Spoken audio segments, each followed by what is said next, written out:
Hello students, welcome to Rashid commerce classes. जैसा कि आपका कल एग्जाम होने वाला है 21 मई को, और आपके लिए एक तैयार कर दिया गया है 40 एमसीक्यू जो आपके एग्जाम के लिए बहुत ज्यादा इंपॉर्टेंट होने वाला है। आपको करना क्या है, इस क्वेश्चंस को करके चले जाना है और बाकी का लेक्चर भी आपको कर लेना है। उससे बाहर एक भी क्वेश्चंस नहीं आएगा आपके एग्जाम में। तो आइए हम लोग प्रैक्टिस करते हैं टॉप 40 क्वेश्चंस। चलिए देखिए, blank is a type of accounting standard. Accounting standard का टाइप क्या है?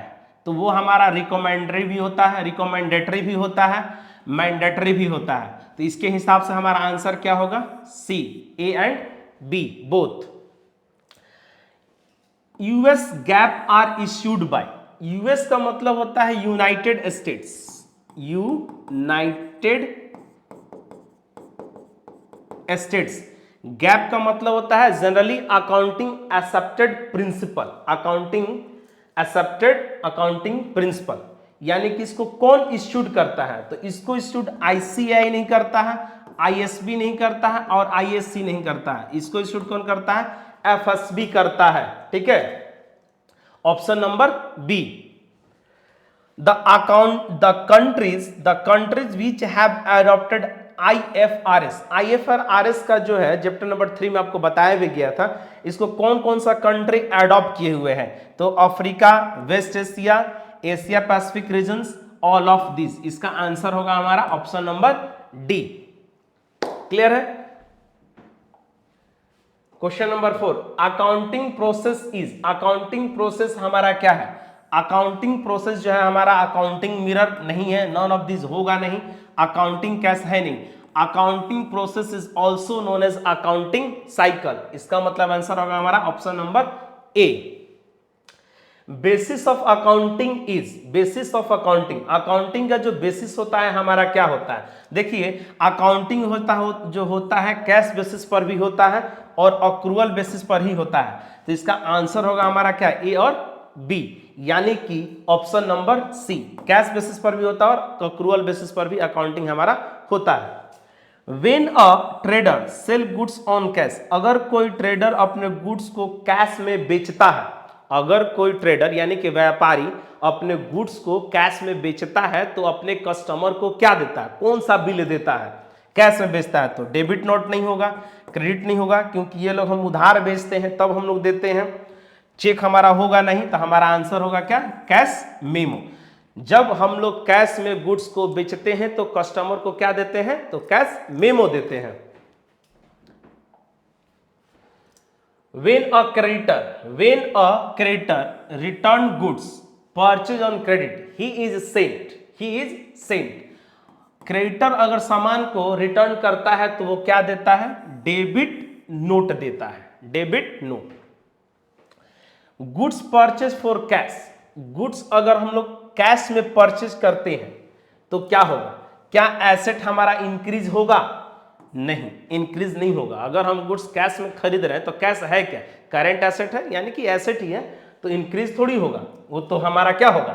सीधा सीधा इसका आंसर जान लो, क्या होगा? Decrease the assets. कैश हमारा क्या होगा? चला जाएगा। Double entry system, double entry system keeps recorded of. Double entry system जो है क्या रिकॉर्ड करता है? पर्सनल अकाउंट भी, रियल अकाउंट भी, नॉमिनल अकाउंट भी। सीधा सीधा डबल एंट्री सिस्टम में तीनों आ जाता है, पर्सनल, रियल और नॉमिनल। इसके हिसाब से हमारा आंसर क्या होगा बाबू? D, all of these. क्या?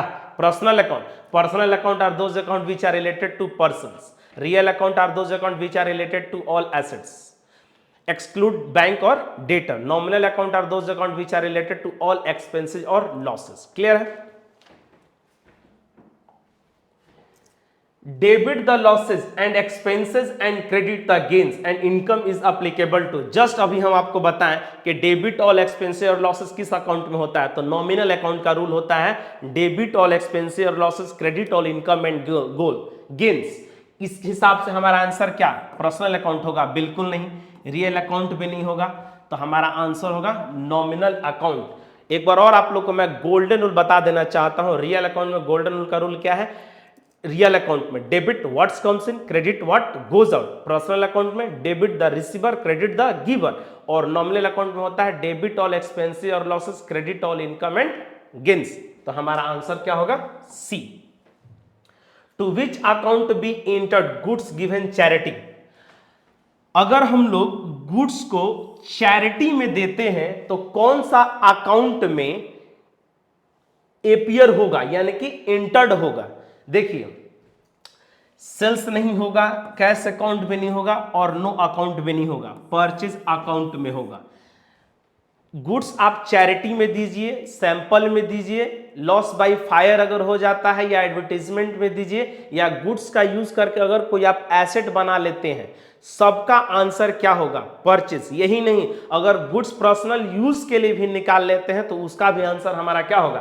परचेज ही होगा। नॉलेज के लिए मैं आपको बता दिया है, ठीक है। चले आगे। Outstanding expenses is in the nature of. Outstanding expense का नेचर क्या होता है?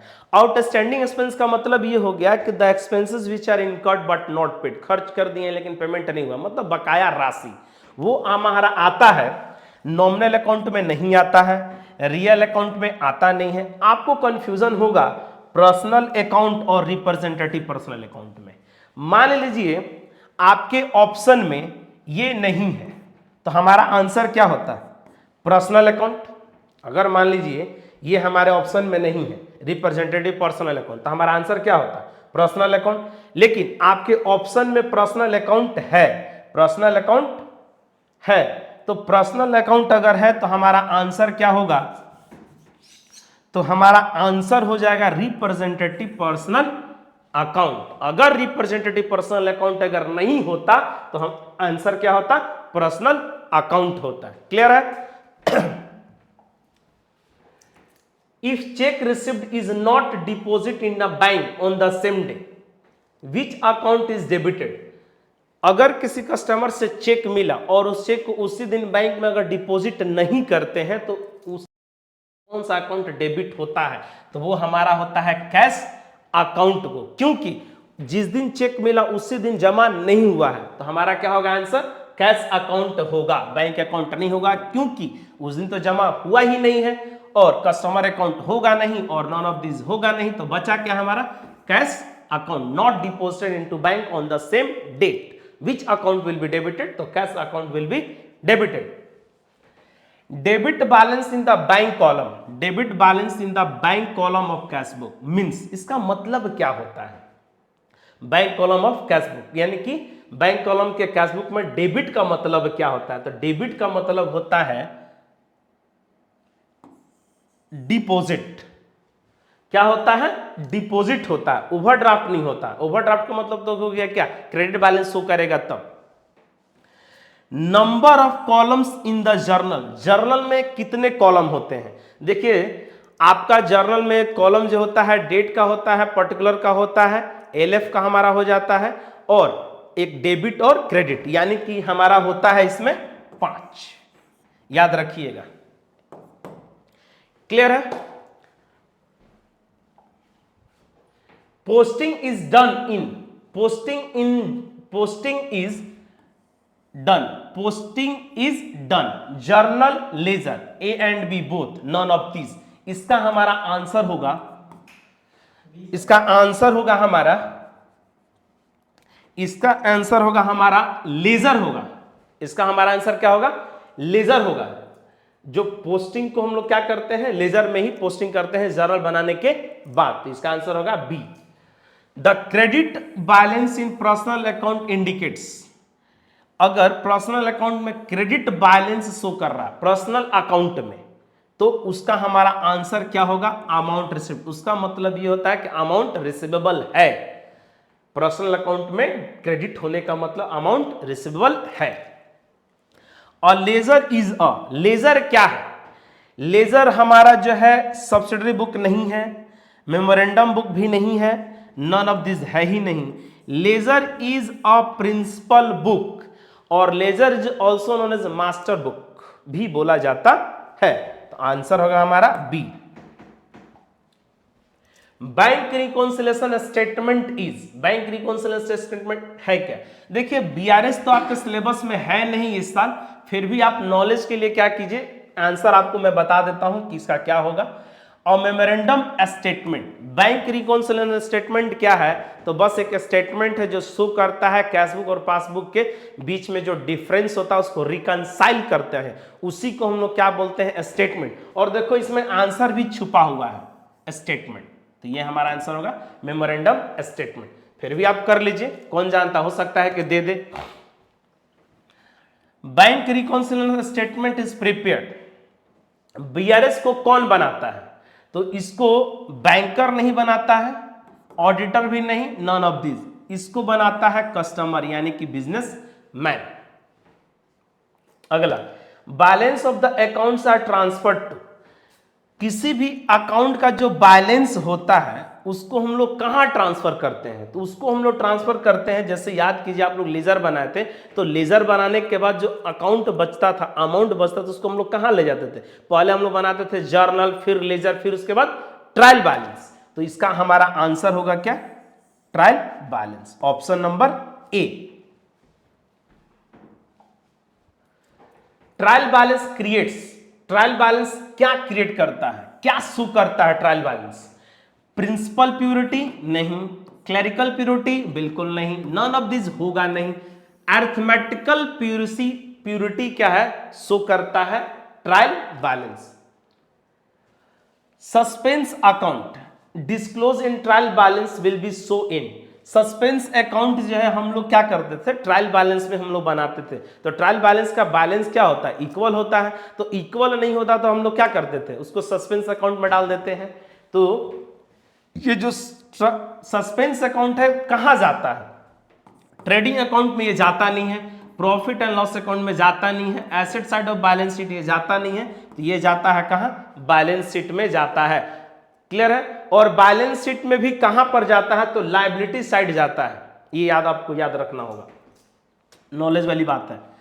Bad debts return of the previous year, bad debts का मतलब होता है डूब गया पैसा, डूब गया पैसा। Return of the previous year, पिछले साल आपका पैसा डूब गया। Recovered completely will be credited to, लेकिन पिछले साल का डूबा हुआ पैसा क्या होगा, आपका रिकवर्ड हो गया, तो उसको कहां पर क्रेडिट किया जाएगा? बैड डेब्ट्स में होगा नहीं, कैश अकाउंट में होगा नहीं, सस्पेंस अकाउंट में होगा नहीं। तो ये हमारा होगा बैड डेब्ट्स रिकवर्ड अकाउंट में। डूबा हुआ पैसा जो हम लोग रिकवर करते हैं उसको हम लोग कहां क्रेडिट करते हैं, तो बैड डेब्ट्स रिकवर्ड अकाउंट में। Which of the following is depleted, depleted का मतलब होता है खाली हो जाना। लैंड होगा नहीं, गुडविल होगा नहीं, मशीनरी होगा नहीं, इसका आंसर होगा coal mines is the right answer. Depletion method, depletion method of depreciation, depreciation का एक मेथड है डिप्लीशन मेथड, उसमें जनरली होता है स्ट्रेट लाइन मेथड होता है, डिमिनिशिंग बैलेंस मेथड होता है, डिप्रिसिएशन मेथड होता है, इंश्योरेंस पॉलिसी मेथड होता है, किलोमीटर पर आवर मेथड होता है, बहुत सारा मेथड होता है। उन्हीं में से एक मेथड है depletion method of depreciation is normally applied in case of, जो है इंटेंजिबल एसेट्स में होगा नहीं, क्योंकि इंटेंजिबल एसेट अगर घटता तो उसको हम लोग एमोटाइजेशंस बोलते हैं। टेंजिबल एसेट्स पर अप्लाई होता नहीं है और करंट एसेट्स पे भी अप्लाई नहीं होता है। इसका आंसर होगा वेस्टिंग एसेट्स। वेस्टिंग एसेट्स में क्या क्या आता है, कोल माइंस वगैरह आ जाता है, गैस वगैरह जो जमीन के अंदर पाया जाता है, उसको हम लोग क्या बोलते हैं, वेस्टिंग एसेट्स। तो उस पर कौन सा मेथड अप्लाई होता है, तो वो हमारा होता है depletion method. Provision is created, provision, provision is created, provision जो हम लोग क्रिएट करते हैं, जैसे मान लीजिए आपको लग रहा है कि बिजनेस में आपका क्या लॉस हो सकता है या कोई लायबिलिटी पेमेंट करना पड़ता है, उसके लिए हम लोग क्या करते हैं, पहले से कुछ प्रोविजंस क्रिएट कर लेते हैं। तो provision is created for to pay off unknown liability, नहीं, टू मीट डेली एक्सपेंस, बिल्कुल नहीं, नन ऑफ दिस, बिल्कुल नहीं।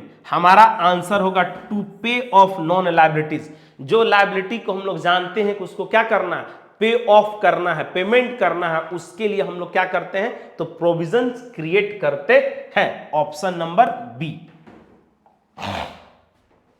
How many partner parties are there to bill of exchange, bill of exchange में कितने पार्टीज होते हैं? देखिए ड्रॉवर, ड्रॉई और पे, ड्रॉवर, ड्रॉई और पे 3 होते हैं। ये होगा नहीं, ये होगा नहीं और ये होगा नहीं, तो हमारा आंसर होगा 3। How many days are allowed as days of for payment of bill? देखिए किसी भी बिल का पेमेंट करने में जो होता है आपको ग्रेस डेज मिलता है, वो 3 दिन का होता है जनरली, तो हमारा आंसर होगा बी। हमारा आंसर होगा बी, 3 दिन। A summary of all assets and liabilities on particular date is called. एक साथ एसेट और लायबिलिटी को एक पर्टिकुलर डेट पर कब हम लोग शो करते हैं? ट्रायल बैलेंस होगा नहीं, प्रॉफिट एंड लॉस अकाउंट होगा नहीं, फंड फ्लो स्टेटमेंट होगा नहीं, तो हम लोग शो करते हैं बैलेंस शीट बनाते समय एसेट्स और लायबिलिटी को। Selling and distribution expenses do not comprises of. Selling and distribution, selling and distribution का मतलब जो गुड्स को बेचते समय जो पैसा हम लोग का खर्च होता है, एक्सपेंस डू नॉट कंप्राइज, कौन शामिल नहीं होगा? तो देखिए गोडाउन रेंट शामिल नहीं होगा, शामिल हो जाएगा गोडाउन रेंट, सॉरी सेल करते समय शामिल हो जाएगा। सेल करते समय कौन शामिल नहीं होगा? तो गोडाउन रेंट शामिल हो जाएगा, बैड डेब्ट भी हो सकता है, इंश्योरेंस भी शामिल हो सकता है, लेकिन कैरेज इनवर्ड शामिल नहीं होगा। इसका मतलब हमारा आंसर क्या होगा? Option number D. क्यों नहीं शामिल होगा? क्योंकि कैरेज इनवर्ड क्या है? डायरेक्ट एक्सपेंस, और ये कब खर्च होता है? किसी गुड्स को बनाने के ऊपर जो पैसा खर्च होता है, जैसे मान लो आप आइसक्रीम बनाते हो, तो आइसक्रीम बनाते हो तो मटेरियल फैक्ट्री के अंदर आया ना भाई, तो मटेरियल फैक्ट्री के अंदर आया तो उसको हम लोग क्या बोलते हैं? कैरेज इनवर्ड बोलते हैं। और यहां पर क्या दिया है? सेलिंग एंड डिस्ट्रीब्यूशन, ठीक है, तो ये हमारा डायरेक्ट एक्सपेंस है, इसलिए नहीं आएगा। Outstanding expenses is that, outstanding expense किसको बोलते हैं? विच will not be paid, option number ए, जो पे नहीं हुआ है, जो हमारा पे नहीं हुआ। Outstanding expenses is that which will not be paid.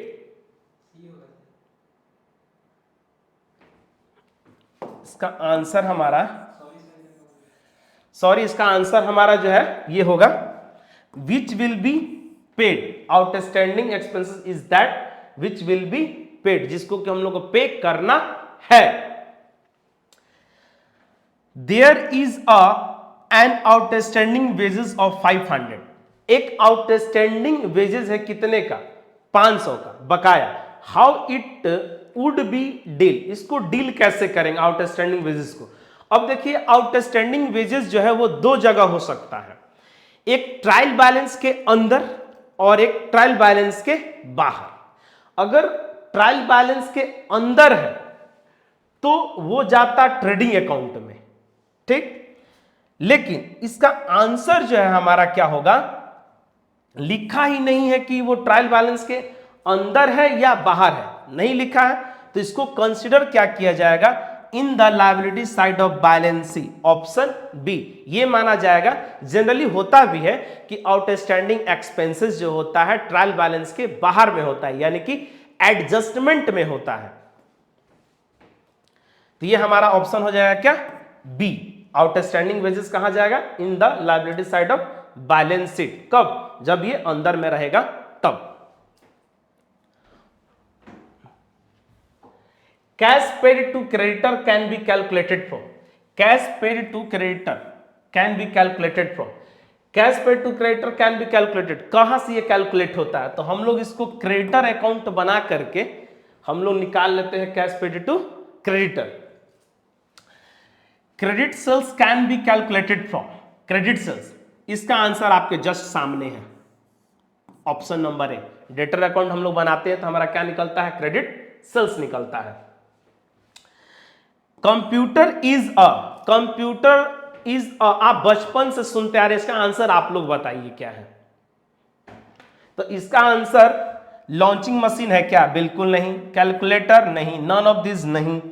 Controlling, sorry इसका आंसर होगा हमारा none of this. None of these. क्यों? क्योंकि computer is an electronic device, उसमें तो सब ये शामिल हो जाता है, पर्टिकुलर थोड़ी बोल सकते हो उसको। तो इसका आंसर होगा none of these. A group of related record is, a group of related record is, group of related record जो होता है कहां पर रिकॉर्ड होता है? तो वो होता है हमारा फाइल में, वो हमारा होता है फाइल में। The nature of accounting standard is, accounting standard है क्या? सबसे पहले तो ये एक कानून है जिसको कि इशू करती है the institute of chartered accountant of India, ICAI issue करती है इसको। तो इसका नेचर क्या है? तो इसका नेचर जो है देखिए, तो इसका आंसर हमारा क्या होगा? नेदर ऑफ द टू, दोनों में से कोई नहीं। इसका आंसर हमारा क्या होगा? Option number C. The nature of accounting standard जो है इसको इशू कौन करती है? तो इसको इशू करती है ICAI, the institute of chartered accountant of India. तो पूछ क्या रहा है कि इसका नेचर क्या है? तो नेचर देखिए, ना रिकमेंडेटरी है और ना ही मैंडेटरी है। तो इस हिसाब से इसका आंसर होगा नेदर ऑफ द टू, दोनों में से कोई नहीं। Accounting standards are, accounting standards are क्या है? अकाउंटिंग स्टैंडर्ड्स तो ये एक कोडिफाइड अकाउंटिंग प्रिंसिपल है। कोडिफाइड क्यों बोला गया? कोडिफाइड इसलिए बोला गया क्योंकि ये इसको जो इशू करता है वो कौन है? ICAI है। मतलब जो इशू किया उसका मतलब जो है क्या, एक अपना खुद का एक स्टैंडर्ड है और उसका एक कानून है जो बनाती है, जो कि इंडिया का नंबर 1 है और वर्ल्ड का दूसरा नंबर है। तो ये क्या है? ए। 39 का हमारा आंसर होगा ए। लास्ट एक और क्वेश्चन बचा, the second phase begins on. देखिए the second phase begins on, यहां पर किस चीज का बात हो रहा है? यहां पर किस चीज का बात हो रहा है? तो यहां पर बात हो रहा है अकाउंटिंग स्टैंडर्ड का। इसका जो सेकेंड फेज जो है वो कब स्टार्ट हुआ था ICAI के द्वारा? तो इसका स्टार्ट हुआ था अप्रैल 2013 में। तो इसका आंसर होगा 2013 अप्रैल। तो हम लोग क्या कर लिए? तो 40 क्वेश्चंस को कवर कर लिए हैं। अब आपको क्या करना है, कल आपका एग्जाम है, इस वीडियो को पूरी तरह से क्या देख लीजिए, अपने दोस्तों को भी क्या कर दीजिए, फॉरवर्ड कर दीजिए, ताकि वो क्या पढ़ाई कर सके और आपके एग्जाम के लिए बहुत बहुत शुभकामनाएं। एक और चीज, आपका जो सफलता है हमारा लक्ष्य है इंडियन एकेडमी का। So all the best students, bye, जय हिंद। मिलते हैं नेक्स्ट वीडियो में।